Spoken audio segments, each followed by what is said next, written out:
Olá, vestibulando! Tudo bem com vocês? Aqui é o professor Wesley e essa é a nossa 28ª aula. Nossa, deu até branco na cabeça. Tudo bem com vocês? Hoje a gente vai discutir aí sobre a origem da vida. Pois é, a gente vai dar uma olhadinha aí sobre as principais hipóteses, teorias e os seus principais aí defensores, beleza? Vamos lá? A primeira teoria que eu quero destacar aqui com vocês é uma teoria denominada como abiogênese, ou também chamada aí como geração espontânea. Ela surge aí com o tio Aristóteles, lá na Grécia Antiga. Ele partia do princípio que todos os seres vivos eles podem se originar a partir de uma matéria inanimada, ou seja, na presença de um determinado princípio ativo. E aí, os exemplos que a gente pode encontrar aqui relacionados com a geração espontânea. O surgimento de larvas, de insetos no lixo, por exemplo, o lixo ele se transformava em larvas de insetos. Ou até mesmo o surgimento aí de gerinos nas lagoas. A lama do lago se transformaria em gerinos. Isso daqui, pessoal, é um rolê até legal de comentar com vocês, porque isso daqui perdurou até meados do século XVI, XVII, tá? E aí, vamos dar uma olhadinha em como que aconteceu esse rolê, como foi se desenrolando. Teve um cara chamado Helmut, que ele, colocando-se em um ambiente, grãos, trigos e uma camiseta com suor, após 3 semanas surgia ratos. Segundo o Helmut, os grãos de trigo se transformavam em ratos devido à presença do suor e funcionaria como um princípio ativo. Então percebam que a biogênese ela perdurou aí por bastante tempo, tá? Mas em contrapartida ali em meados do século XVI, XVII, perdão, barra século XVIII, surge agora uma nova teoria, denominada como biogênese, que basicamente ela fala o seguinte: os seres vivos eles se originam aí a partir de outros seres vivos através do processo reprodutivo. E aí o principal guri que vai estar atrelado com isso aqui é o Francesco Redi, que é um italiano lá no século XVII, que ele percebia o aparecimento de moscas em carnes em decomposição. Como que ele fez esse experimento? Basicamente ele pegou 4 frascos aí, ó, ele tampava com uma gaze, outro ele vedava totalmente, e ele percebeu que na presença aqui nos frascos que não havia gaze, tinha-se bastante mosca e, consequentemente, das larvas das moscas, surgia-se aqui outras moscas, tá? E aí a gente vai fazer um comparativo agora bem simplório, porque o intuito dessa aula não é simplesmente a gente ficar jogando informação. Isso daqui eu já comentei com vocês lá na nossa aula teórica. É fazer aí um overview sobre a biogênese e a biogênese. A descoberta dos micro-organismos vai agora fazer uma retomada de discussão sobre a origem da vida. E nesse sentido, entra aqui um cara lá no século XVIII, chamado Needham, que ele era um defensor da biogênese. O que ele fazia? Ele pegava um caldo nutritivo aqui de carne, ele aquecia, e aí ele observava a presença de micro-organismos.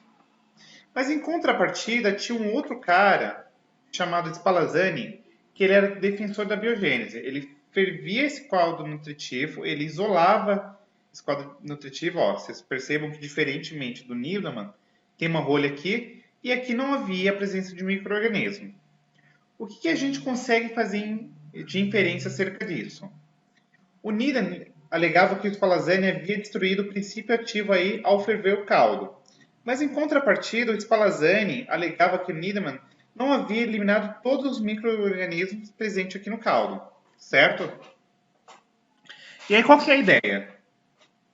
Como que a gente confirmou a biogênese? Foi um cara chamado Louis Pasteur, lá no ano de 1860, que fez o seguinte experimento, ó.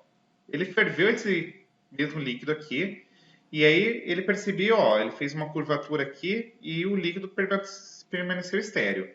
Todavia, ele ferveu esse mesmo líquido aqui, mas ele quebrou o gargalo e ele percebeu o crescimento microbiano. O que ele conseguiu inferir com isso? O formato do tubo aqui, ó, esse formato em pescoço de cisne, e as gotículas de água aqui na dobras, dificultam o contato do micro-organismo com o caldo nutritivo. Então, nesse sentido, aqui que surgiu a técnica de pasteurização, ou seja, você aquecer para matar os micro-organismos. Beleza? Em contrapartida, já que no início do século XX, dois pesquisadores chamados Aldarin e Aldeni, eles fizeram uma hipótese que a gente chama de evolução química. Qual que é a ideia? A ideia do Oparin e do Aldani é que na atmosfera primitiva, lá no tempo muito longínquo, a atmosfera da Terra ela era composta por gás metano, gás amônia, gás hidrogênio e vapor d'água. E aí, com a presença de radiação ultravioleta e descargas elétricas, a gente propiciou agora reações químicas que deram origem a compostos orgânicos que se precipitavam com a presença de chuva. A lembrar-se aqui para vocês, quando a gente pensa na Terra primitiva, ela é caracterizada aí por um ambiente bastante inóspito, extremamente quente, e havia alternância aí de ciclos de chuva e aquecimento, tá bom? E com esses compostos orgânicos aqui se precipitando com a chuva, a gente começa agora a fazer formação de proteínas aí lá na superfície das rochas quentes, que arrastadas para os mares primitivos, eles vão formar aí a sopa orgânica, que por consequência vai formar os coacevados proteicos. Basicamente, pessoal, são aglomerados aqui de moléculas envolvidas por uma película d'água. E mediante isso, a presença dos coacevados proteicos, a gente foi tendo ao longo do tempo o aperfeiçoamento desse envoltório lipídico, e aí foi surgindo envoltório lipídico, perdão, foi havendo um aperfeiçoamento, ó. Envoltório lipídico, proteínas catalisadoras, ácidos nucleicos e a capacidade de autoduplicação, que isso daqui vai dar origem aqui aos primeiros seres vivos. E aí, muito provavelmente, você esteja se perguntando, professor, beleza, você está falando de ácidos nucleicos aqui, mas qual ácido nucleico provavelmente tenha surgido? E aí já vou respondendo logo de cara para vocês. O primeiro ácido nucleico que surge são os RNAs. O RNA, inclusive, aqui, ele tem uma função catalítica, então ele funciona mais ou menos como se fosse uma enzima. E aí a gente descobriu agora, já na década de 80, as ribozimas, tá? São RNAs com função catalítica. Quem comprovou esse rolê aqui, ó, tem o Aldane aqui, ele falou da Terra em formação, a Terra atual, ó, o ambiente inóspito, e você tem aqui os conservados proteicos. Quem fez o experimento para comprovar essa ideia aí do Oparin, do Aldani, foi o Stanley Miller, lá na década de 60. E através de um experimento aqui, ele obteve aí substâncias orgânicas através dos elementos aí da atmosfera primitiva. Como que funciona o rolê aqui, pessoal? Ele fez um experimento no qual você teria aqui um oceano primitivo, você coloca esses gases, ó, gás hidrogênio, metano, amônio, vapor d'água, você aplica uma descarga elétrica aqui e tu tem um condensador. E aí, consequentemente, na hora que você vai ver aqui o que surgiu, bazinga, surge-se aí aminoácidos, tá? Então esse experimento aqui do Stanley Miller, lá na década de 60, ele comprova o que o Oparin e o Dene já haviam dito lá na década de 30, beleza? Outro aspecto bacana de destacar-se aqui é referente ao metabolismo energético. Temos aqui algumas hipóteses que explicam aí como que os seres vivos foram surgindo na Terra. A primeira hipótese que eu queria destacar com vocês é a hipótese heterotrófica. O que ela nos diz? Os primeiros seres vivos eles eram incapazes de produzir o próprio alimento, ou seja, eles eram organismos heterotróficos. E eles utilizavam aí substâncias orgânicas do meio como fonte de alimento. Então, a premissa aqui que eu quero que vocês saibam é que os primeiros organismos eles realizavam aqui fermentação, porque a atmosfera primitiva ela era aí ausente, ela não tinha gás oxigênio. Mas em contrapartida, com o passar do tempo, houve aí aumento e produção da concentração de gás CO2 na atmosfera, o que criou condição para que surgissem aí os primeiros organismos fotossintetizantes. E por consequência, por extensão disso, aumenta-se aí o teor de gás oxigênio na atmosfera e, consequentemente, propicia aí as demais formas de vida. Beleza? A atividade fotossintética, como eu havia comentado com vocês, produziu e acumulou aí gás oxigênio na atmosfera e, consequentemente, vai surgir aqui os primeiros organismos aeróbios. E além disso, vale se destacar que esses primeiros organismos aeróbios, eles começam agora a fazer respiração celular e além disso a gente tem aqui a formação da camada de ozônio, tá bom? Então, aqui você tem a fermentação, que é um processo no qual acontece a degradação de glicose em 1 mol de álcool, 2 mols de gás dióxido de carbono e 2 mols de ATP. A fotossíntese, como vocês bem sabem, ela precisa aí de gás carbônico, água, a presença de luz, e a partir aí do processo fotossintético, tu tem a formação de glicose e gás oxigênio. E a respiração aeróbia, como nós bem sabemos aí, é a degradação da molécula de glicose na presença de gás oxigênio, perpassando por glicólise, ciclo de Krebs e cadeia transportadora de elétrons, que vai combinar aí na produção de CO2, moléculas de água e 38 mols de ATP, certo? Todavia, existe aqui a hipótese autotrófica, que ela nos diz o seguinte: os primeiros organismos que surgiram, eles estavam em ambientes extremos, mais protegidos, nutrindo-se aí a partir de várias reações químicas, como as bactérias lá em ambientes bastante inóspitos, que a gente conhece agora como arqueias. E os atuais que nós chamamos de quimioliptroatotróficos. O que significa isso aqui, pessoal?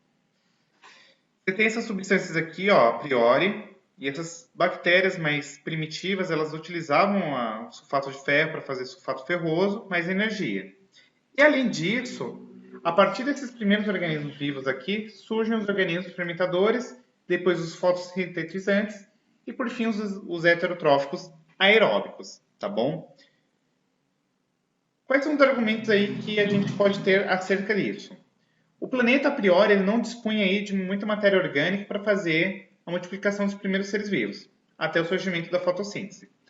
Conforme surge a fotossíntese, aí já começa a facilitar o rolê. Outro rolê bacana a destacar-se aqui é que a estabilidade das condições ambientais aí do planeta, então é extremamente inóspito, acaba permitindo só a sobrevivência dos primeiros seres vivos em locais mais protegidos. Então, por exemplo, fontes termais, submarinas, os mares primitivos e por aí vai. Certo? Tem outra teoria aqui que é bacana destacar, que é a teoria de Hobson. O que o cara fala aqui para nós? Que as células procariontes, elas basicamente, elas foram sofrendo vários processos de invaginações da membrana, então, consequentemente, aumenta aí a superfície de contato, que vai formar as estruturas endomembranosas que vão dar origem aqui às células eucariontes. O que ele quis falar? Ó, então, tu tem aqui a expansão da membrana plasmática e, consequentemente, a sua invaginação, e a partir disso você cria agora estruturas endomembranosas, como por exemplo o envoltório nuclear, que nós sabemos que não é carioteca, tá? E aí você forma as demais estruturas, retículo endoplasmático, complexo Golgi, lisossomos e por aí vai. Todavia, existe uma outra teoria aqui, que é a teoria endossimbiótica, que foi proposta aqui pela Linus Magnus, que ela fala basicamente que mitocôndrias e cloroplastos a priori eram organismos livres, então eram organismos procariotos, que passaram a viver no interior de outros organismos, também unicelulares, uma relação mutualística, ou seja, uma relação que beneficia ambos. Então, aqui você tem a teoria endossimbiótica. Nesse sentido, quer dizer que uma célula invaginou outra e a partir disso tudo forma aqui a célula eucariótica, tanto animal quanto vegetal. Tranquilo? Esse aqui é um apanhado bem resumido, bem corrido do que a gente discorreu aí na nossa aula. As ideias principais eu deixei bem diretas e retas para facilitar aí o entendimento na hora de resolução de exercícios, beleza? Por fim, então, tu tem aqui, a partir da teoria endossimbiótica, a formação da célula eucarionte animal e vegetal. Por fim, muito obrigado aqui pela presença de vocês. Espero que vocês tenham curtido. Peço desculpas se a aula foi muito corrida, mas a ideia é simplesmente fazer uma tempestade de ideias aqui somente para deixar bem sedimentado o que a gente discorreu em sala de aula, tá bom? Porventura, se você não for meu aluno e eventualmente esteja assistindo esse vídeo, espero aí que tenha ficado clara as ideias por detrás dessa apresentação, beleza? Muito obrigado. Se você puder curtir, comentar, deixar suas observações aqui para melhorar o trabalho, eu vou agradecer bastante, tá bom? Um beijo e até a nossa próxima aula. Fui!